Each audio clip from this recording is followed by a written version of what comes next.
మన సమాజంలో 100 మందిలో ఒక 10 మంది రెగ్యులర్గా ఆల్కహాల్ తీసుకుంటారు. అందులో ఒక 5% ఈ 10% మందిలో కనీసం 30% ఆర్ అడిక్టెడ్ టు ఆల్కహాల్.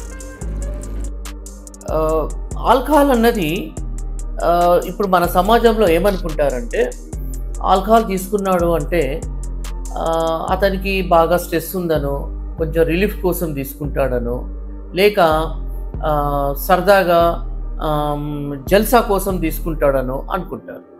ఇంకా ఎక్కువ తీసుకుంటే ఏమనుకుంటారు, అదొక వీక్నెస్ అనో, అదొక మనిషిని అట్లా అడిక్ట్ అయిపోయిండు, అలాగా కొన్ని బాధలు ఉండి అడిక్ట్ అయిపోయిండు అనుకుంటారు.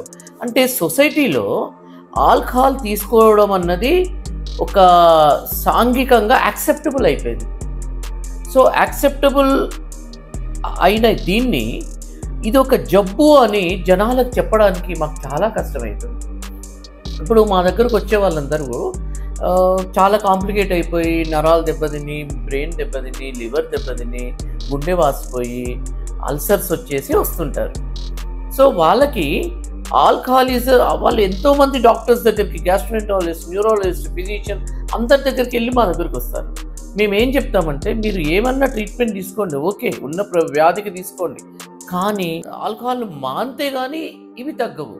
So alcoholism is a biopsychosocial disorder, అంటే భౌతిక, మానసిక, సాంఘిక వ్యాధి అని చెప్తున్నాము. కానీ ఇది ప్రతి వ్యక్తికి, ప్రతి ఇంటికి చేరాలి. అప్పుడు కానీ వాళ్ళు ఎర్లీ స్టేజ్లో మా దగ్గర రాలేరు.